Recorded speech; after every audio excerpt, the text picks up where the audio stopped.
600 कोटी टंका व्यय तीन उच्च क्षमता संपन्न ग्रिड सबस्टेशन मुख्यमंत्री द्वारा लोकार्पण।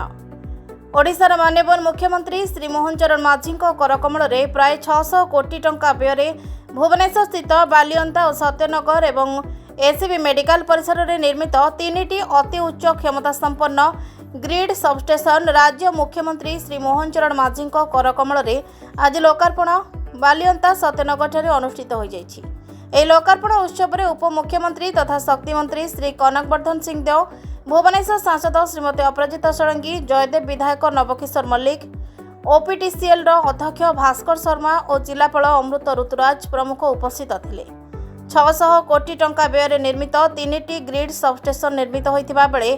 ଏହାଦ୍ୱାରା ବାଲିଅନ୍ତା ସତ୍ୟନଗର ଓ କଟକ ଏସିବି ମେଡିକାଲ ପରିସର ତଥା ଆଖପାଖ ଅଞ୍ଚଳବାସୀ ବିଦ୍ୟୁତ୍ ସମସ୍ୟାରୁ ମୁକ୍ତି ପାଇବେ।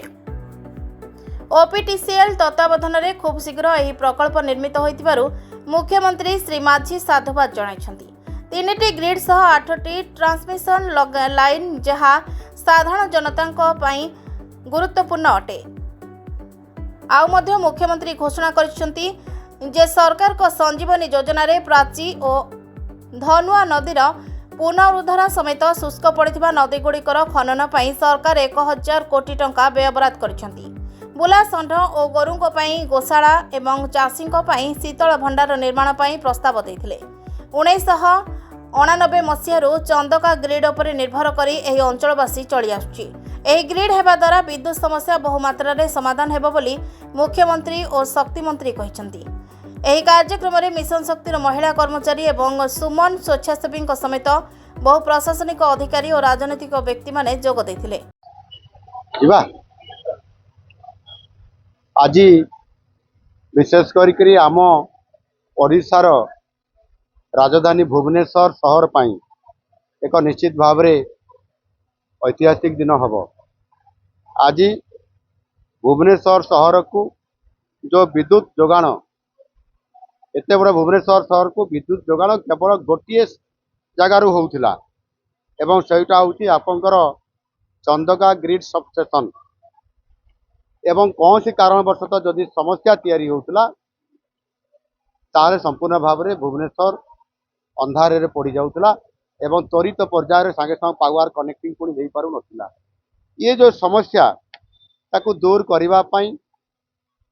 गत सरकार समय रे कौन सी प्रकार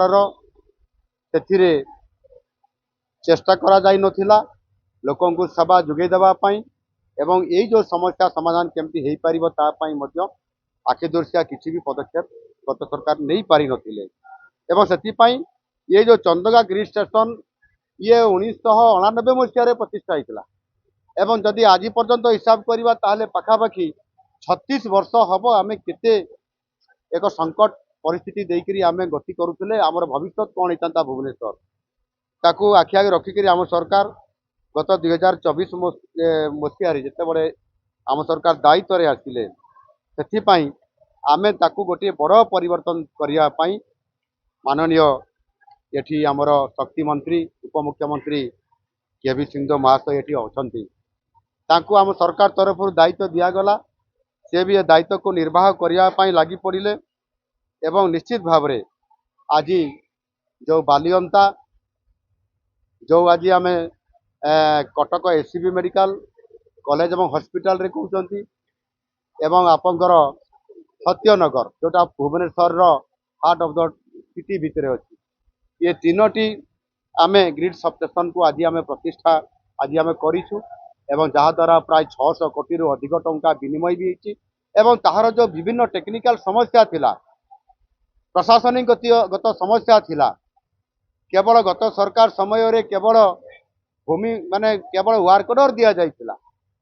एवं से केवल ना पैसार अरेंजमेंट ना कौन सी प्रकार काम को त्वरान्वित करवा कौन सी काम हो नथिला आम सरकार आसवा भितर आमे ताकू गोटे वर्ष भितर आमे ताकू संपूर्ण भाव में कार्यक्षम कराइबारे बड़ भूमिका आज नहीं पारिलु एवं ताहा सहित मध्य अत्याधुनिक जोटी कटक एसीबी मेडिकल कॉलेज पई गैस इन्सुलेटेड सबस्टेशन रो उद्घाटन आम करेलु बहुत कम जगार ये करइबार अत्याधुनिक टेक्नोलोजी माध्यम डिजिटल माध्यम आम करवा ये गोटे बड़ काम आज आम सफल नेतृत्व आज कर या द्वारा आपंकर जो 24 घंटा जो आपंकर विद्युत सेवा जहाँ जोगे देवा कथा कौन से विपर्य है गोटे पटे कटअफ हेल्ले अंपटे तुरंत आसिक पहुँची ये व्यवस्था आज आम करवा द्वारा गोटे बड़ आज भुवनेश्वर सहर समेत ये भुवनेश्वर जो आखपाख अंचल अच्छी जो गुड़िक आपंकर आज सहरर संपूर्ण भाव में व्यवस्था भितर आसी जाऊँगी आज से संपूर्ण पावर यहाँ पाइबापी आज जाऊँगी तेणु निश्चित भाव में ये भुवनेश्वर सहर पर अत्यंत आवश्यकता था ताकू आज आम सरकार पूरण कर आज निश्चित भाव में ओडिशार राजधानी भुवनेश्वर एवं कटक भुवनेश्वर एवं भुवनेश्वर आखपाख अंचल समस्त को संपूर्ण भाव में 24 घंटा बिजुली देवा एवं चलित ग्रीष्म जो प्रभाव आरंभ होउछि ए ग्रीष्म प्रभाव में बिजुली काट आउ हेब नाही अघोषित बिजुली काट हेब नाही सेथिपाई मध्य राज्य सरकार तरफ ये प्रतिश्रुति दिया जाउछि ताहा मध्य निश्चित भाव में कार्यकारी करा जिवो। भुवनेश्वर विनोद कुमार भईं रिपोर्ट प्रतीक्षा न्यूज।